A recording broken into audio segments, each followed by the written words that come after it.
ओम नमः शिवाय। आज हमारा शिव पुराण का 70वां दिन, 45वां अध्याय। शिव का सुंदर व दिव्य स्वरूप दर्शन।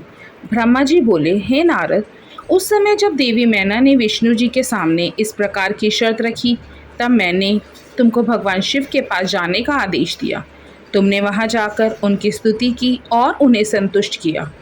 तब तुम्हारी बात मानकर तथा देवताओं का कार्य सिद्ध करने की इच्छा से भगवान शिव ने प्रसन्नता पूर्वक अद्भुत, उत्तम और दिव्य रूप धारण कर लिया।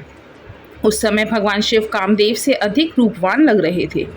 उनके सुंदर रूप लावण्य को देखकर तुम प्रसन्न होते हुए तुरंत देवी मैना के पास उन्हें यह शुभ समाचार देने के लिए चले गए। वहां पहुंचकर जहां देवी मैना बैठी थी, उन्हें देखकर तुम बोले, हे शैलराज की पत्नी और पार्वती की माता मैना, आप चलकर स्वयं भगवान शिव के सुंदर व मनोहारी रूप का दर्शन करें। यह समाचार पाकर देवी मैना की प्रसन्नता की कोई सीमा न रही। वे आपको अपने साथ लेकर भगवान शिव के दर्शन के लिए गई। वहां पहुंचकर मैना ने भगवान शिव के परम आनंददायक रूप के दर्शन किए। शिव जी का मुख अरविंद करोड़ों सूर्यों के समान तेजस्वी, सुंदर एवं दिव्य था। उनके विशाल मस्तक पर चंद्रमा सुशोभित था। सूर्य ने उनके सिर पर छत्र धारण कर रखा था। भगवान शिव प्रसन्न मुद्रा में थे। वे ललित लावण्य से युक्त मनोहर गौरवर्ण चंद्रलेखा से अलंकृत होकर बिजली की भांति चमक रहे थे। विष्णु सहित सभी देवता एवं ऋषि मुनि उनकी प्रेम पूर्वक सेवा कर रहे थे। उनके शरीर पर दिव्य अलौकिक सुंदर वस्त्र व आभूषण शोभा पा रहे थे। गंगा और यमुना चंवर झूला रही थी और अनिमा आदि 8 सिद्धियां मुग्ध होकर नाच गा रही थी। इस प्रकार भगवान शंकर सुंदर व दिव्य रूप धारण करके बारात लेकर हिमालय के घर की ओर आ रहे थे। उनके साथ साथ मैं, विष्णु जी तथा देवराज इंद्र भी विभूषित होकर चल रहे थे।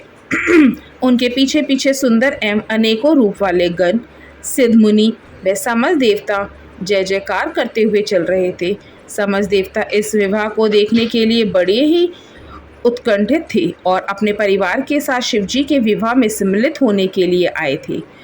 विश्ववसु आदि गंधर्व व सुंदर अप्सराएं भगवान शिव के यश का गान करते हुए चल रहे थे। भगवान शिव के गिरिराज हिमालय के द्वार पर पधारते ही वहां महान उत्सव होने लगा। उस समय महादेव जी की शोभा अद्भुत व निराली थी। उनका सुंदर विलक्षण रूप देखकर पल भर के लिए मैना चित्रलिखित से होकर रह गई।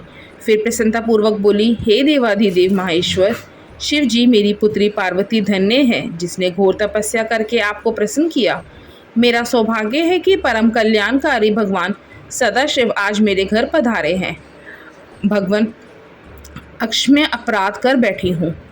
मैंने आपकी बहुत निंदा की है। प्रभु, मैं आपसे दोनों हाथ जोड़कर क्षमा याचना करती हूँ। कृपया कर मेरी भूल क्षमा करें और मुझ पर प्रसन्न हो जाएं। इस प्रकार चंद्रमौली भगवान शिव की स्तुति करती हुई शैलप्रिया मैना लज्जित होते हुए नतमस्तक हो गई।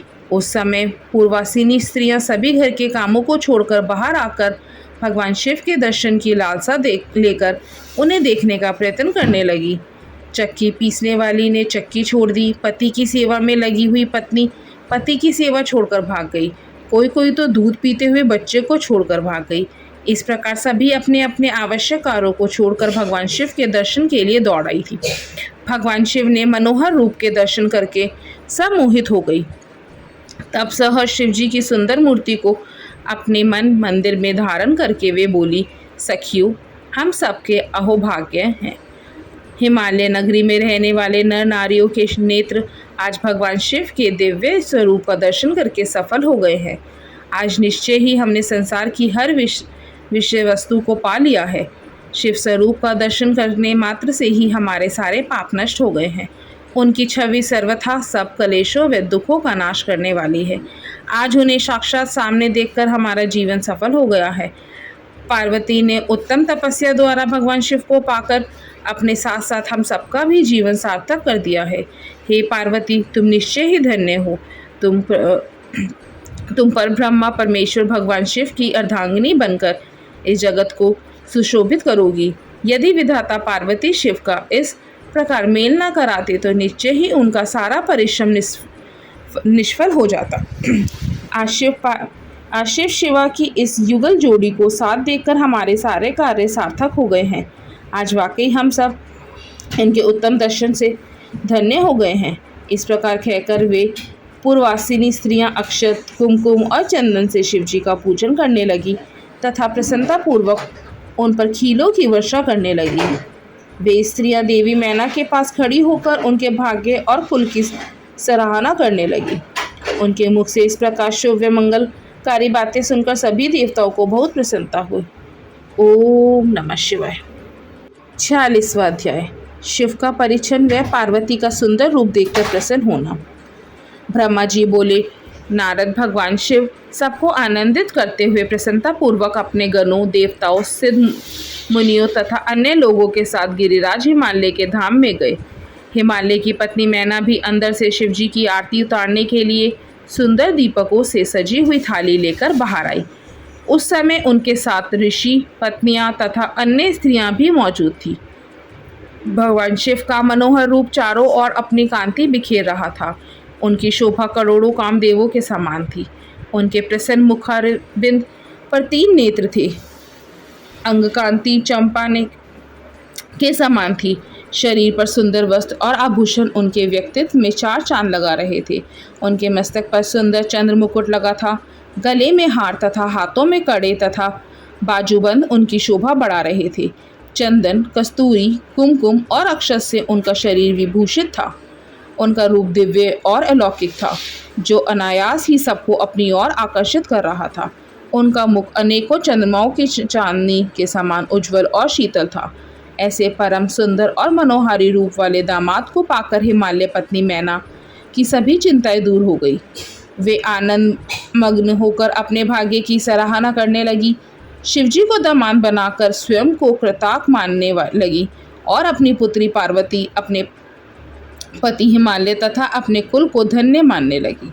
उस समय प्रसन्नता पूर्वक वे शिव जी की आरती उतारने लगी। आरती उतारते हुए देवी मैना सोच रही थी कि जैसा पार्वती ने महादेव जी के बारे में बताया था, ये उससे भी अधिक सुंदर है। इनका रूप लावण्य तो चित्त तो प्रसन्नता देने वाला तथा समस्त पापों और दुखों का नाश करने वाला है।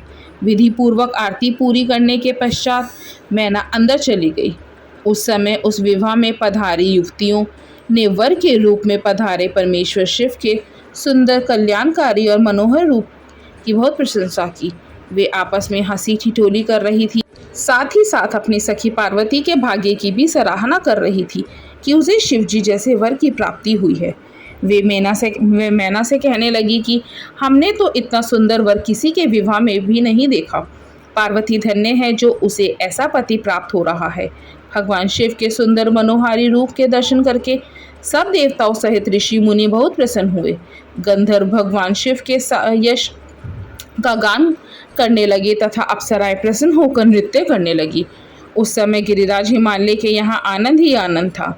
हिमालय ने आदरपूर्वक मंगलाचार किया और मैना सहित वहां उपस्थित सभी नारियों ने वर का परिछन किया तथा घर के भीतर चली गई। तत्पश्चात महादेव जी वे उनके साथ बारात में पधारे हुए सभी महानुभाव जनवासे में चले गए। तत्पश्चात साक्षात दुर्गा का अवतार देवी पार्वती कुल देवी की पूजा करने के लिए अपने कुल की स्त्रियों सहित अपने अंतःपुर से बाहर आई। वहां जिसकी दृष्टि भी पार्वती पर पड़ी वह उन्हें देखता ही रह गया।